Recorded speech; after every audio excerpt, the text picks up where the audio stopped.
नमस्कार। जनसंपर्क टुडे में आपका स्वागत है। जैसा कि आप जानते हैं, हम अपने YouTube चैनल के माध्यम से आपको दिन भर की खबरों से अपडेट करते हैं। खबरों के साथ साथ आपको कला, संस्कृति, धरोहर से जुड़ी जानकारी आप तक पहुंचाने के लिए हमने हेरिटेज वॉक सीरीज शुरू की है। अब इसके अलावा आपको हम विशेष व्यक्तियों से मुलाकात करवाने के लिए, ऐसे व्यक्ति जिन्होंने खुद का, जिले का, प्रदेश का या देश का नाम रोशन किया है या अपने क्षेत्र में उन्होंने उल्लेखनीय कार्य किया है, ऐसे व्यक्तियों से मिलाने के लिए हमने व्यक्ति विशेष कार्यक्रम शुरू किया है। आज के व्यक्ति विशेष कार्यक्रम में हम एक ऐसे व्यक्ति से आपकी मुलाकात करवा रहे हैं जिन्होंने सीहोर जिले का ही नहीं बल्कि देश का नाम पूरी दुनिया में रोशन कर दिया है। जी हाँ दोस्तों, अंतर्राष्ट्रीय जूडो खिलाड़ी कपिल परमार के साथ एक छोटी सी मुलाकात पेश है।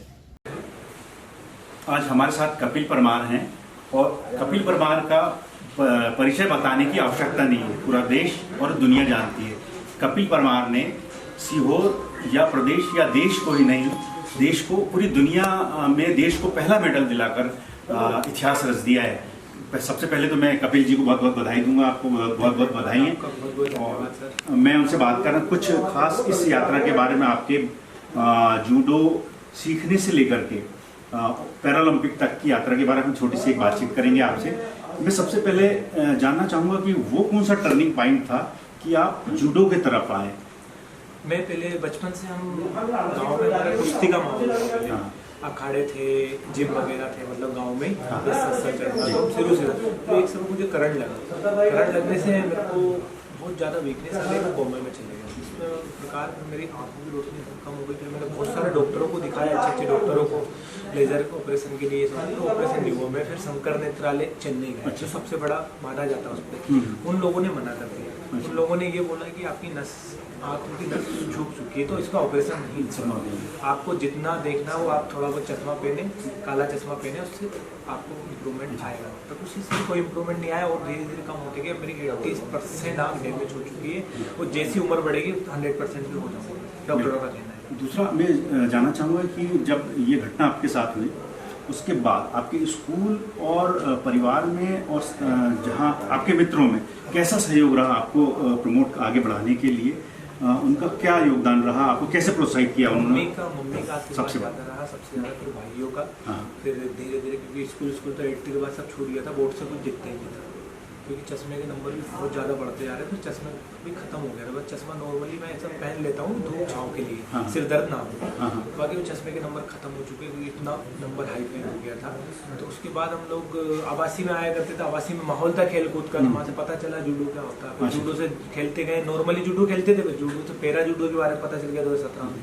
उसमें ज्वाइन करा। फिर उसमें ज्वाइन करने से पहले फिर सर्टिफिकेट, ये विकेट सरकारी अस्पताल से रिन्यू कराना था, बहुत पुराना, पर उसे रिन्यू कराया हम लोगों ने कि फिर कितने % की डैमेज आके फिर वो सब बनवा के फेडरेशन में जमा किया। उनने चेक किया, फिर उन्हें एम्स में दिखवाया कि ऐसा नहीं हो, फर्जी वाला भी बहुत चलता है आजकल।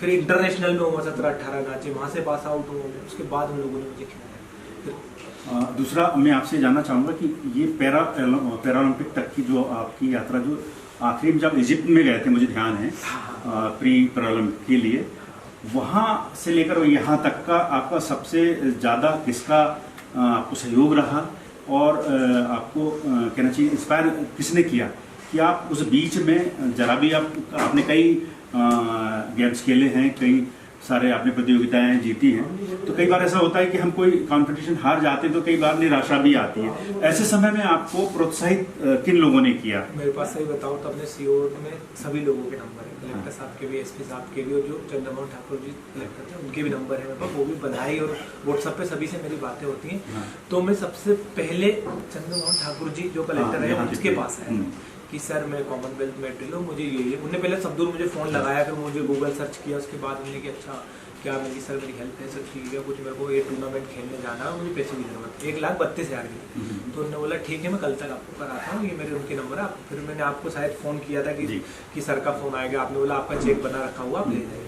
तो सर का भी बहुत बहुत धन्यवाद। और प्रवीण सर ने भी मेरी बहुत मदद की, एक नहीं दो बार की। और फिर एसपी साहब ने भी एक नहीं दो बार एसपी साहब ने। हाँ, मुझे जानकारी है कि यहाँ तो अभी आपको इजिप्ट भेजने के लिए सारे अधिकारियों ने, डिस्ट्रिक्ट ऑफिसर्स ने कलेक्शन टीएल मीटिंग में बुला के मुझे मतलब 10 मिनट में वो सारा 10 मिनट कलेक्ट हो गया था। तो उन सभी को मेरा धन्यवाद सर, आपकी तरफ से। मैं इस मीडिया की तरफ से बोलना चाहूंगा, जब तो नहीं बोल पाया, बाकी जो थे उनको सबको बोल दिया, पर आप इस मीडिया के माध्यम से सभी को बहुत बहुत धन्यवाद। ये सभी का प्यार और सभी के आशीर्वाद की वजह से आज मेरा भरोसा आया है। दूसरा मैं ये आपसे चाहूँगा कि वो ऐसे लोग दिव्यांग जो कई बार निराश हो जाते हैं और उनमें क्षमता होती है लेकिन वो आगे नहीं बढ़ पाते क्योंकि उनको निराशा या उनको प्रोत्साहन नहीं मिलने के कारण वो वहीं पर रह जाते हैं। तो ऐसे लोगों को आगे बढ़ाने के लिए आप क्या उनको प्रेरणा देना चाहेंगे, क्या कहना चाहेंगे? आप दिव्यांग ना समझें, बिल्कुल, और उसके बाद पैरा ना समझे, सभी के लिए। अब मैंने समान, मोदी जी भी जब समान सबको समान रखते हैं, और आप भी किसी से कम नहीं हो। आप भी निकलो घर से और कुछ करोगे, जब भी आपको पता चलेगा जिंदगी में कि हाँ रास्ता सही है। सही गलत का रास्ता जिंदगी में उतार चढ़ाव बहुत आते हैं, तो वो भी करना पड़ेगा। जैसे मैं हूँ, मैंने खुद अपने भाई बहनों की सबकी सपोर्ट से, फैमिली परमार समाज की सपोर्ट से बहुत आगे तक गए। तो मैं वो किसी को नहीं बोलता हूँ, मैं सबका धन्यवाद देता हूँ। जहाँ भी मिलते हैं वहाँ भी रुक कर उनसे बात करता हूँ। ऐसा नहीं कि आप बहुत ऊपर पहुँच गए तो सभी को भूल जाओ, पर सभी पैराओं को ये है कि अब तो मैंने तो दरवाजे खोल दिए हैं, तो शुरुआत करो। आपने 2028 में होने वाले जो पैरालंपिक है, मोदी जी से वादा किया है अपने गोल्ड के लिए? वादा किया मोदी जी से, मैं बिल्कुल गोल्ड लाऊंगा। अभी से लग चुका हूँ उस तैयारी में। कपिल जी, आपका बहुत बहुत धन्यवाद हमसे बात करने के लिए। अगले व्यक्ति विशेष कार्यक्रम में एक और हस्ती से आपकी मुलाकात करवाएंगे। तब तक के लिए नमस्कार।